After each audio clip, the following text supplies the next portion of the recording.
Hello and welcome to this wonderful place that we call Grazing Brains. Please subscribe. A Christmas Carol, written by Charles Dickens. Stage 1. Marley's Ghost. Marley was dead, to begin with. There is no doubt whatever about that. The register of his burial was signed by the clergyman, the clerk, the undertaker, and the chef mourner. Scrooge signed it, and Scrooge's name was good upon change of anything he chooses to put his hand to. Old Marley was as dead as a doornail. Mind, I don't mean to say that I know of my own knowledge what there is particularly dead about a doornail. I might have been inclined, myself, to regard a coffin nail as the deadest piece of ironmongery in the trade. But the wisdom of our ancestors is in the simile, and my unhallowed hands shall not disturb it, or the country is done for. You will therefore permit me to repeat emphatically that Marley was as dead as a doornail. Scrooge knew he was dead? Of course he did. How could it be otherwise? Scrooge and he were partners for I don't know how many years. Scrooge was his solo executor, his solo administrator, his solo assign, his sole residuary legiti, his solo friend, and his solo mourner. And even Scrooge was not so dreadfully cut up by the said event, but that he was an excellent man of business on the very day of the funeral and solemnized it with undoubted bargaining. The mention of Marley's funeral brings me back to the point I started from. There is no doubt that Marley was dead. This must be distinctly understood, or nothing wonderful can come of the story I am going to relate. If we were not perfectly convinced that Hamlet's father died before the play began, there would be nothing more remarkable in his taking a stroll at night in the easterly wind upon his own ramparts than there would be in any other middle-aged gentleman rashly turning out after dark in a breezy spot, say St. Paul's churchyard for instance, literally to astonish his son's weak mind. Scrooge never painted out old Marley's name. There it stood, years afterwards, above the warehouse door, Scrooge and Marley. The firm was known as Scrooge and Marley. Sometimes people knew it as the business called Scrooge, and sometimes Marley. But he answered to both names. It was all the same to him. Oh, but he was a tight-fished hand at the greenstone, Scrooge. A squeezing, retching, grasping, scraping, clutching, covetous old sinner. Hard and sharp as a flint, from which no steel had ever struck out generous fire, secret and self-contained, and solitary as an oyster. The cold within him froze his old features, nipped his pointed nose, shriveled his cheek, stiffened his gut, made his eyes red, his thin lip blue, and spoke out shrilly in his grating voice. A frosty rime was on his head and on his eyebrow and his weary chin. He carried his own low temperature always about with him. He iced his office in the dog days and didn't throw it 1 degree at Christmas. External heat and cold had little influence on Scrooge. No worm could warm, no wintry weather chill him. No wind that blew was bitterer than he. No falling snow was more intent upon its purpose. No pelting rain less open to entreaty. Oh, weather didn't know where to have him. The heaviest rain and snow, the hail, the sleet couldn't boast of an advantage over him in only one respect. They often came down handsomely, and Scrooge never did.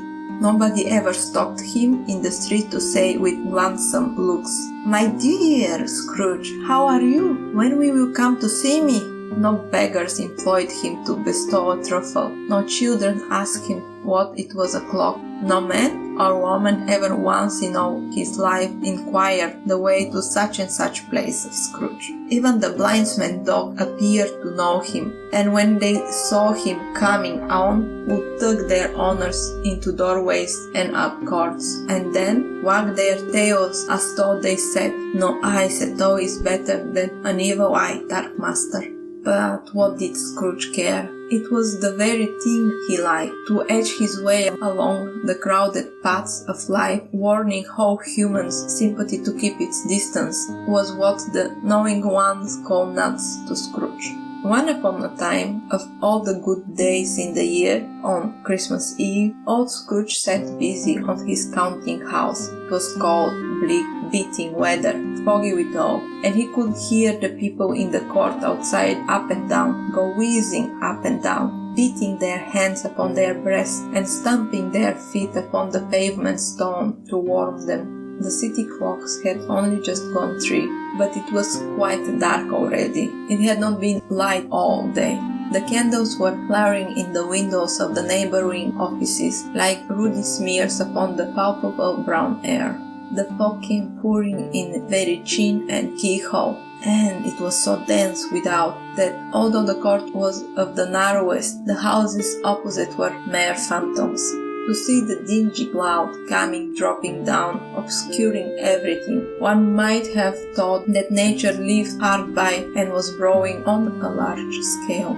The door of the Scrooge counting house was open that he might keep his eye upon his clerk, who in a dismal little cell beyond a sort of tongue was copying letters. Scrooge had a very small fire, but the clerk's fire was so very much smaller than it looked like one coal, but he couldn't replenish it, for Scrooge kept the coal box in his own room, and so surely as the clerk came in with the shovel, the master predicted that it would be necessary for them to part, wherefore the clerk put on his white comforter and tried to warm himself at the candle, in which effort, not being man of a strong imagination, he failed. "A Merry Christmas, Uncle! God save you!" cried a cheerful voice. It was the voice of Scrooge's nephew, who came upon him so quickly that this was the first intimation he had of his approach.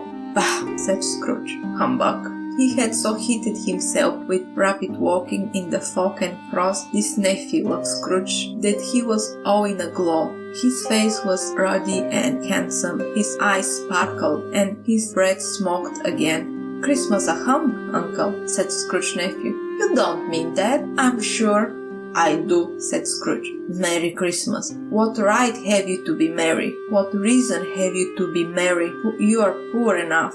"Come then," returned the nephew gaily. "What right have you to be dismal? What reason have you to be morose? You are rich enough." Scrooge, having no better answer ready on the spur of the moment, said "Bah!" again and followed up with "Humbug." "Don't be cross, Uncle," said the nephew. "What else can I be?"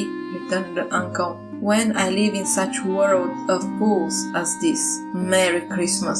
Out upon Merry Christmas! What's Christmas time to you but a time for paying bills without money? A time for finding yourself a year older and not an hour richer? A time for balancing your books and having every item in and pro around dozens of months presented that against you? If I could work my will," said Scrooge indignantly, "every idiot who goes about with Merry Christmas on his lips should be boiled with his own pudding, and should be buried with a stake of holly through his heart," he shouted. "Uncle," pleaded the nephew. "Nephew," returned the uncle sternly, "keep Christmas in your own ways. Let me keep it in mine." "Keep it," repeated Scrooge's nephew. "But you don't keep it." "Let me leave it alone then," said Scrooge. "Much good may it do to you, much good it has ever done to you."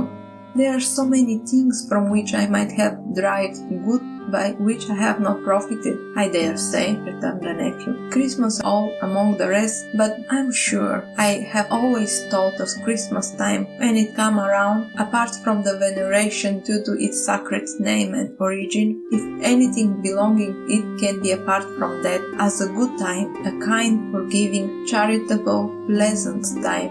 The only time I know of in the long calendar of the year when men and women seem to be one concerned to open their shut-up hearts freely and to think of people below them as if they really were fellow passengers to the grave and not another race of creature born on their journey. And therefore, Uncle, I thought it has never put a scrap of gold or silver in my pocket. I believe that it has done me good and will do me good, and I say, God bless it."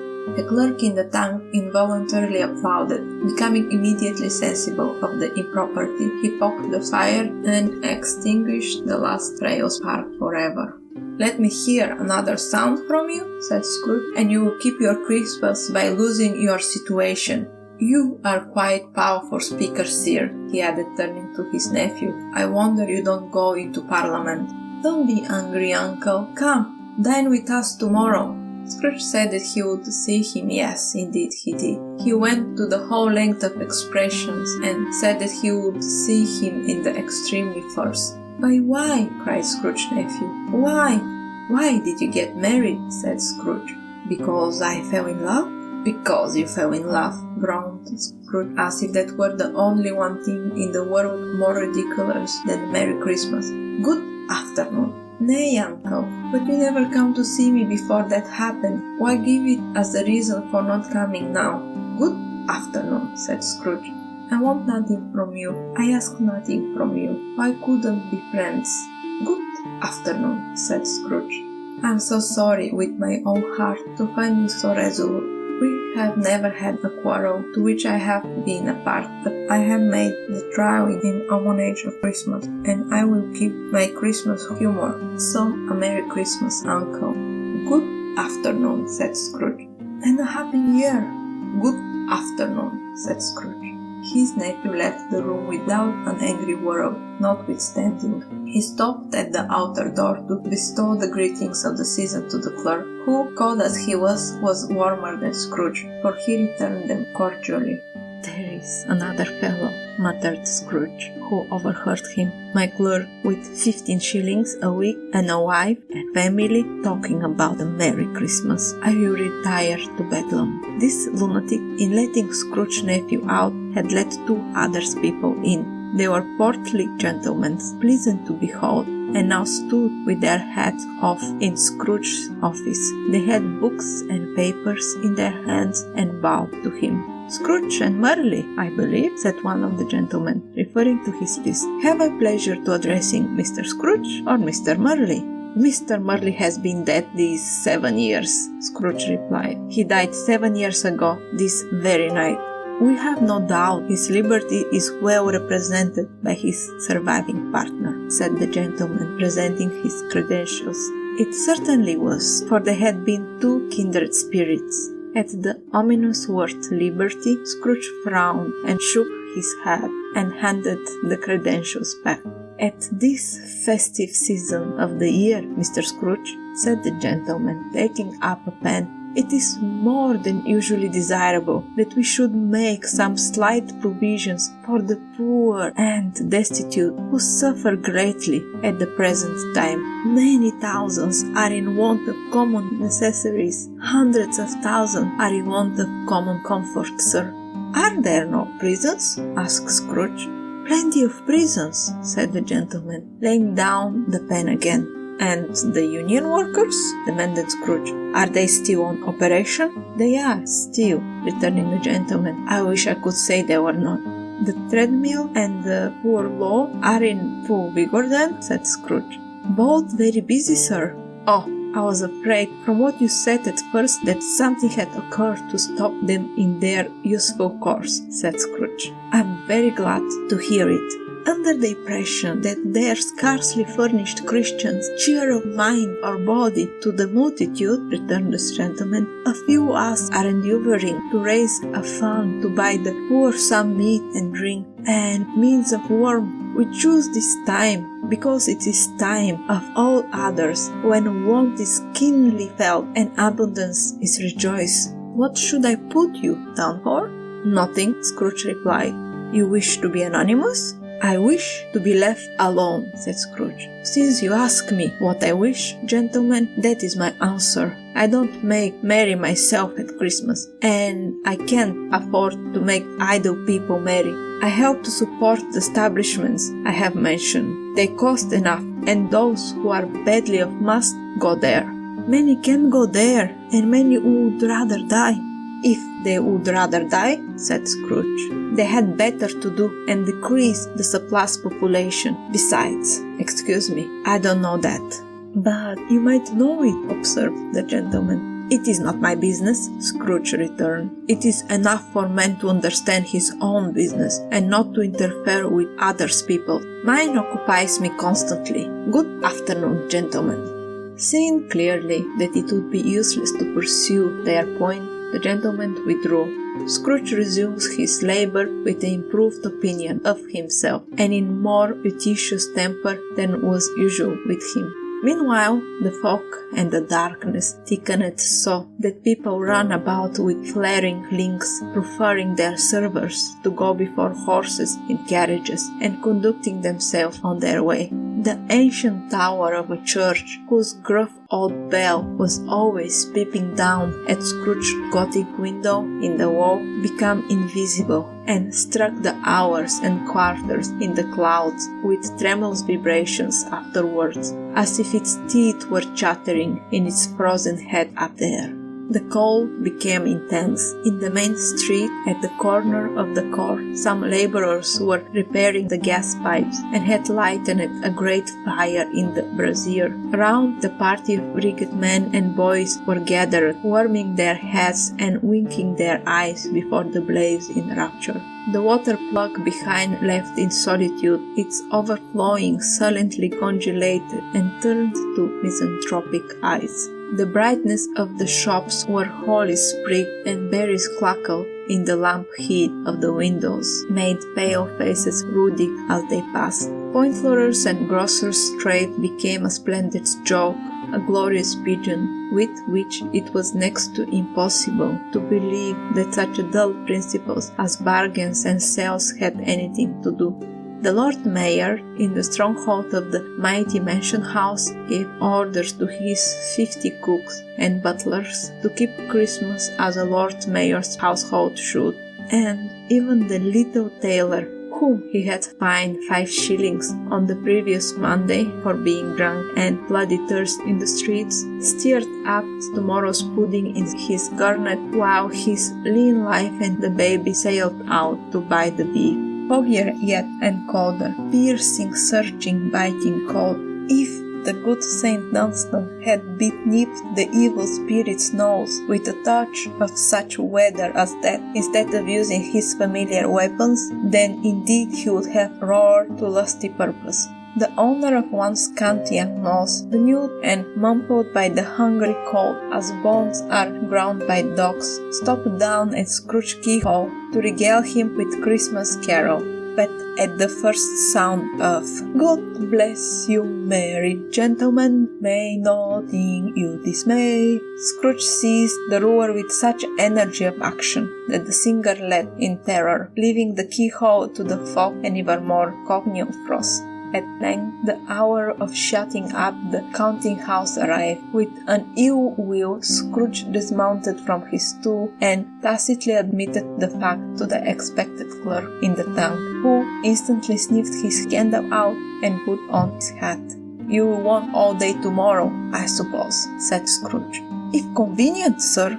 "It is not convenient," said Scrooge, "and it is not fair. If I was to stop half a crown for it, you would think yourself ill-used. I will be bound."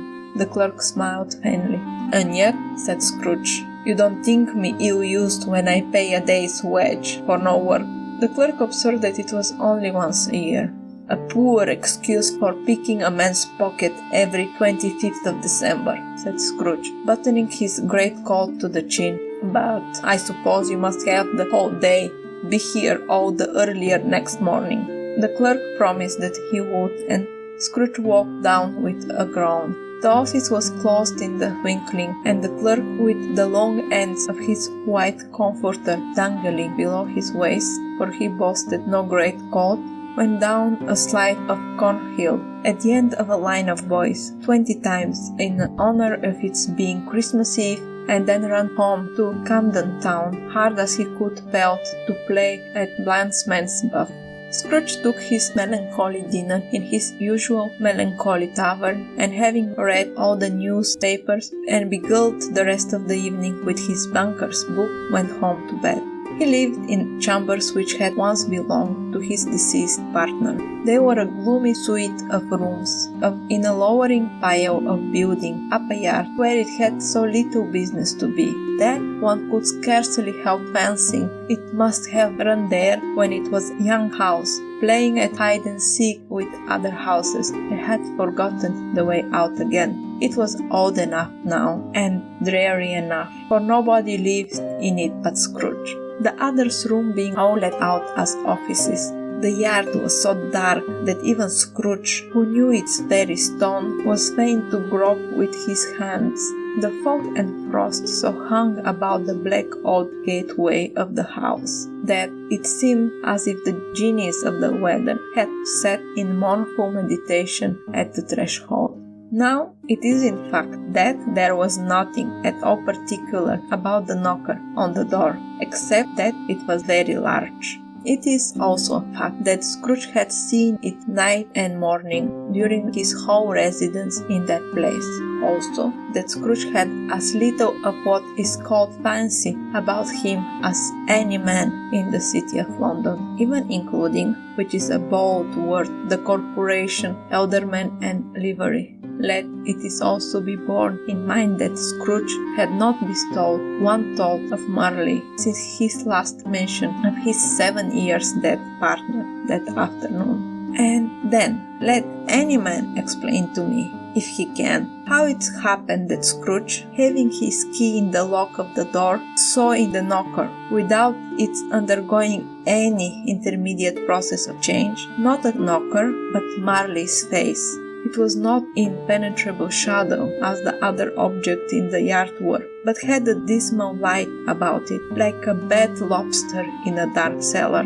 It was not angry or ferocious, but looked at Scrooge as Marley used to look, with ghostly spectacles turning up upon its ghostly forehead. His hair was curiously stirred as if by breath or hot air, and though the eyes were wide open, they were perfectly motionless, and its livid color made it horrible. But its horror seemed to be in spite of the face and beyond its control, rather than a part of its own expression. As Scrooge looked fixedly at this phenomenon, it was knocker again. To say that he was not startled, or that his blood was not conscious of a terrible sensation to which it had been a stranger from infancy, would be untrue. But he put his hand upon the key he had relinquished, turned it sturdily, walked in, and lighted his candle. He did pause, with a moment's irresolution, before he shut the door, and he did look cautiously behind it first, as if he had half expected to be terrified with the sight of Marley's pigtail sticking out into the hall.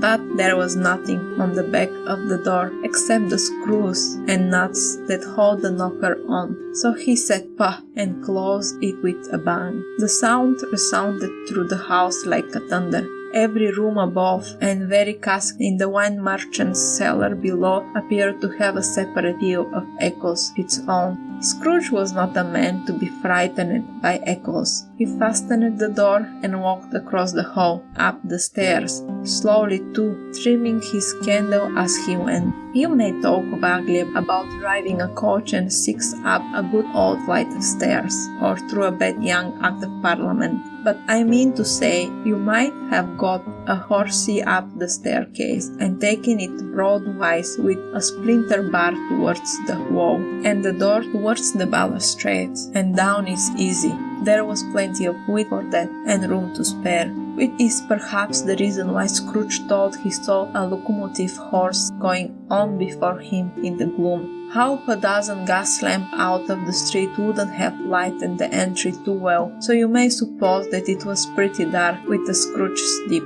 Up Scrooge went, not caring a button for that. Darkness is cheap, and Scrooge liked it. But before he shut his heavy door, he walked through his room to see that all was right. He had just enough recollection of the face to desire to do that. Sitting room, bedroom, lumber room, all as they should be. Nobody under the table, nobody under the sofa. A small fire in the grate, spoon and basin ready, and a little saucepan of gruel. Scrooge had the coat in his hat upon the hob.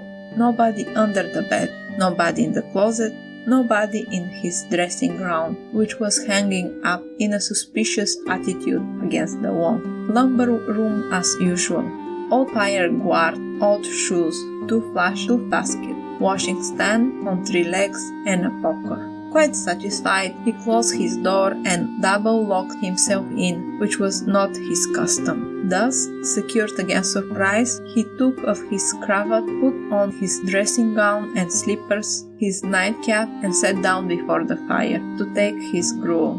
It was a very low fire indeed, nothing on such a bitter night. He was obligated to sit close to it before he could extract at least sensational warmth from such a handful of fuel. The fireplace was an old one, built by some Dutch merchant long ago and paved all around with quaint Dutch tiles designed to illustrate the scriptures.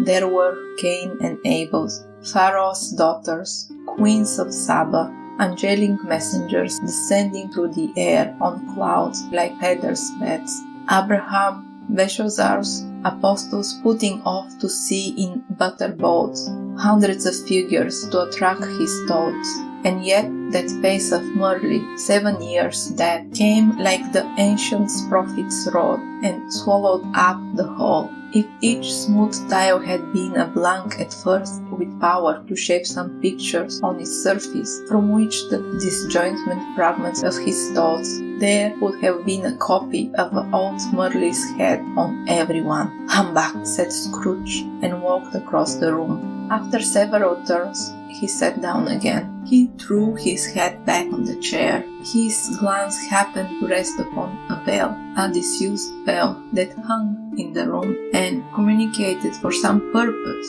now forgotten, with a chamber in the highest story of the building. It was with the great astonishment and with a strange, inexplicable dread that, as he looked, he saw this bell began to swing. It swung so softly in the outset that it scarcely made a sound, but soon it rang out loudly, and so did every bell in the house.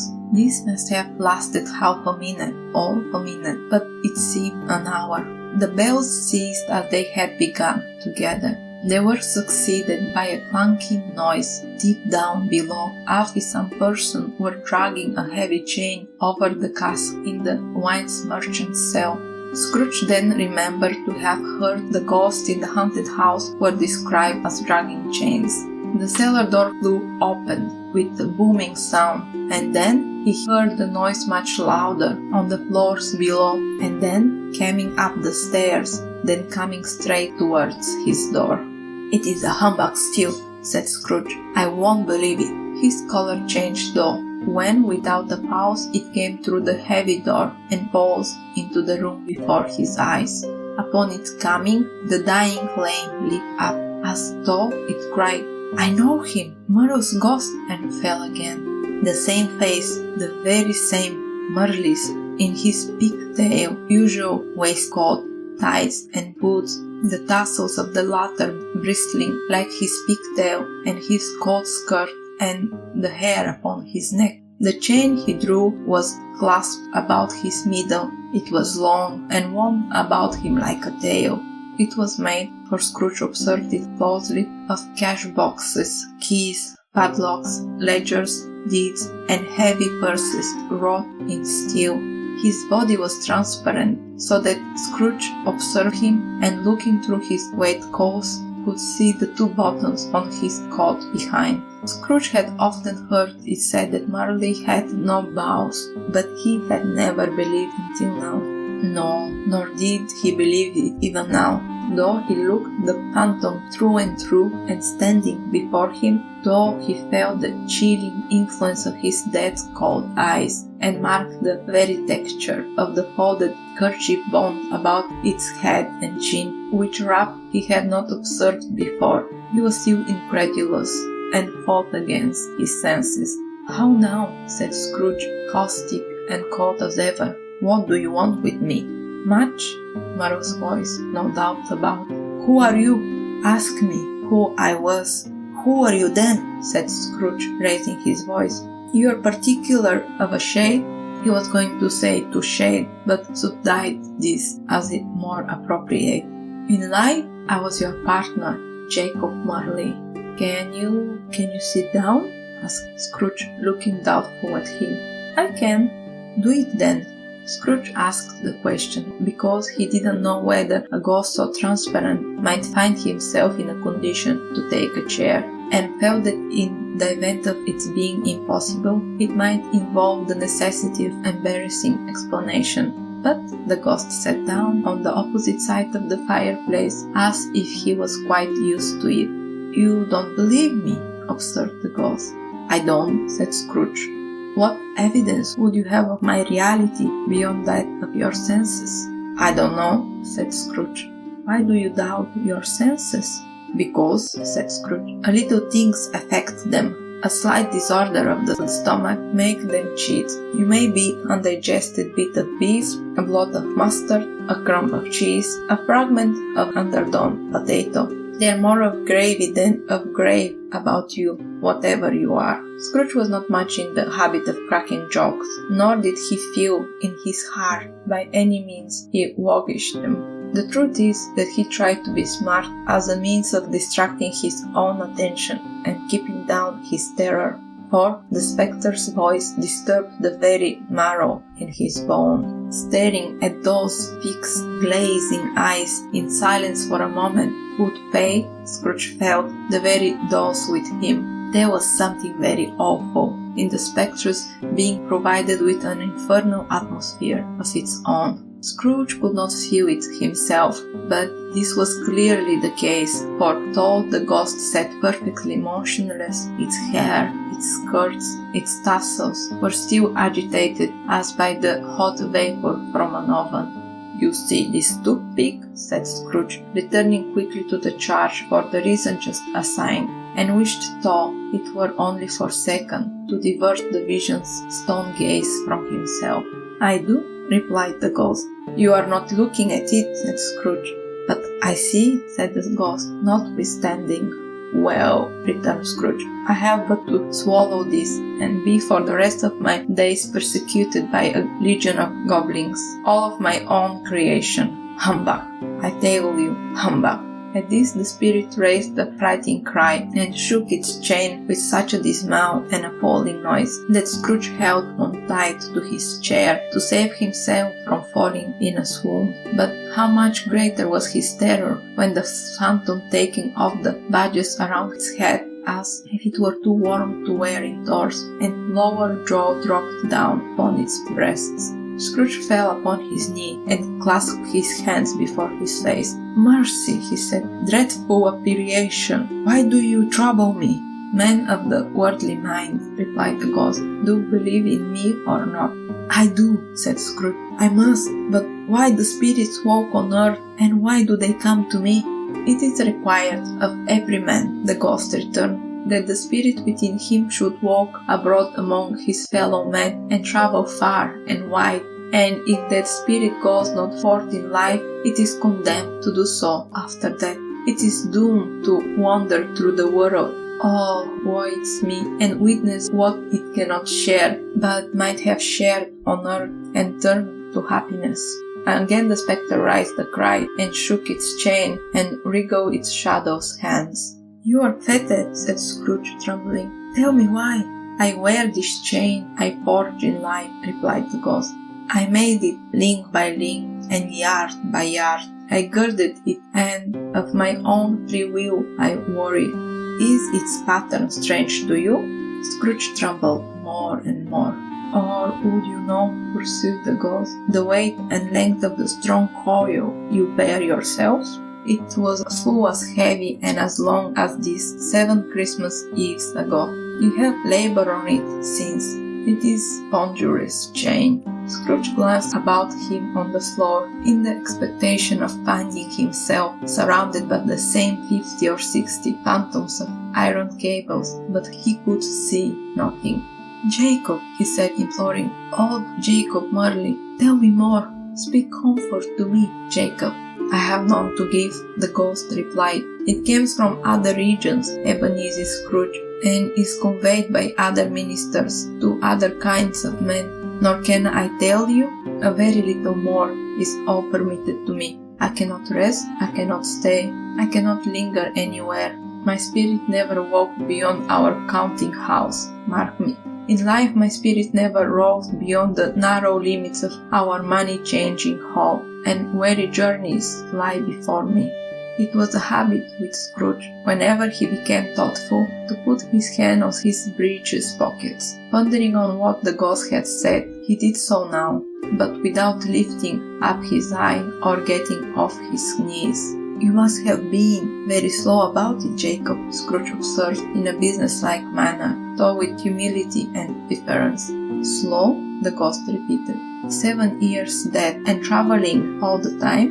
"The whole time," said the ghost. "No rest, no peace, incessant torture of remorse." "You travel fast?" said Scrooge.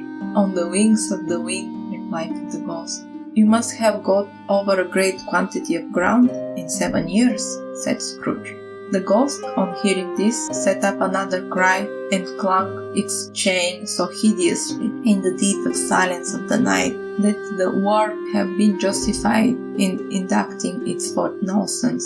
"Oh, captive, bound, and double iron," cried the phantom, "not to know that ages of incessant labor by immortal creature for this earth must pass into eternity before the good of which it is susceptible in all development. Not to know that any Christian spirit working kindly in its little sphere, whatever it may be, will find its mortal life too short for its vast means of usefulness. Not to know that no space of regret can make amends for one's life opportunity missed. Yet such was I, oh, such was I."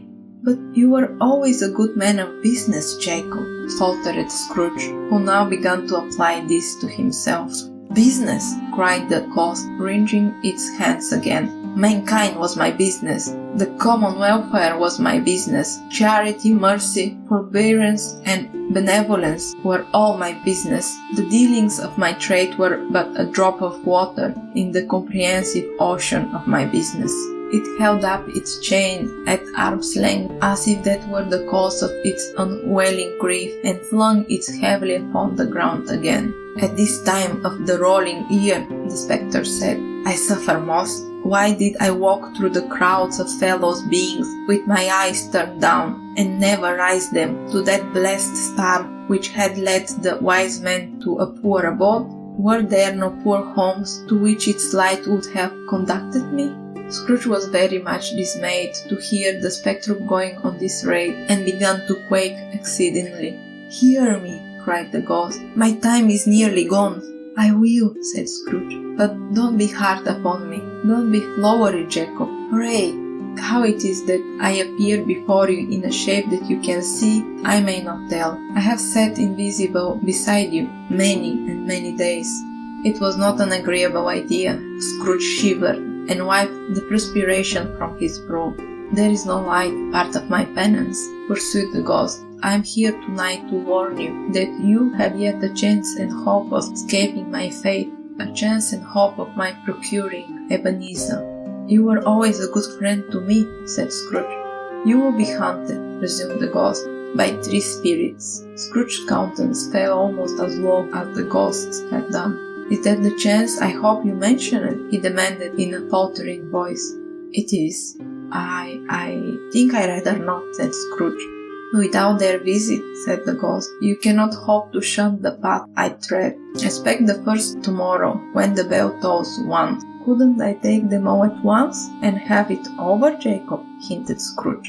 "Expect the second of the next night at the same hour, the third upon the next night, when the last stroke of 12 has ceased to vibrate. Look to see me no more, and look that for your own sake you remember what had passed between us." When it had said these words, the spectre took its wrapper from the table and wound it around its head as before. Scrooge knew this by the smart sound its teeth made when the jaws were brought together by the bandage. He ventured to raise his eyes again, and found his supernatural visitor confronting him in an erect attitude with its chain wound over and about its arm. The apparition walked backwards from him, and at very step 2, the window raised itself a little, so that when the spectre reached it, it was wide open. It beckoned Scrooge to approach, which he did. When they were within 2 paces of each other, Marley's ghost held up its hand, warning him to come no near.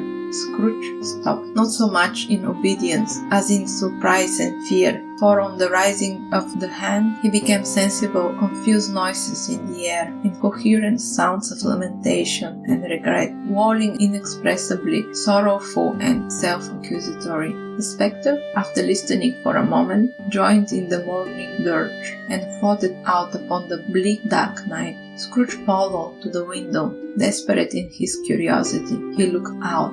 The air was filled with phantoms, wandering hither and thither in the restless haste, and moaning as they went. Every one of them wore chain like Marley's ghost. Some few they might be guilty. Governments were linked together, none were free. Many had been personally known to Scrooge in their lives. He had been quite familiar with one old ghost in white waistcoat, with monstrous iron safe attached to its ankle. He cried piteously at being unable to assist a wretched woman with an infant whom it saw below upon a doorstep. The misery with them all was clearly that they sought to interfere for good in human matters and had lost power forever.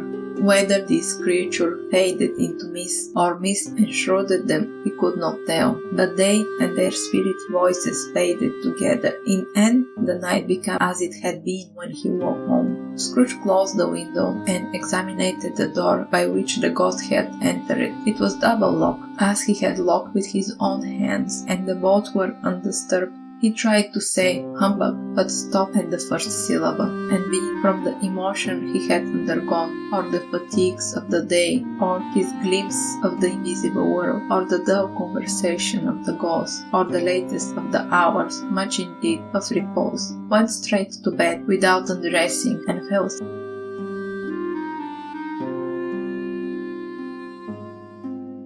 This is the end of today's story. I hope that these past minutes helped you relax and ease you into falling asleep. If you are not 100% there yet, let us just do a breathing exercise. Count mentally with me your breath intakes and exhales. Concentrate on the count, nothing more. Intake 4. 1, 2, 3, 4, 5, 6, and release 4. 1, 2, 3, 4. In 4. 1, 2, 3, 4, 5, 6. Out 4. 1, 2, 3, 4. Intake 4. 1, 2, 3, 4, 5, 6, and release 4. 1, 2, 3, 4. In 4. 1, 2, 3, 4, 5, 6. Out 4. 1, 2, 3, 4. Intake 4. 1, 2, 3, 4, 5, 6, and release 4. 1, 2, 3, 4.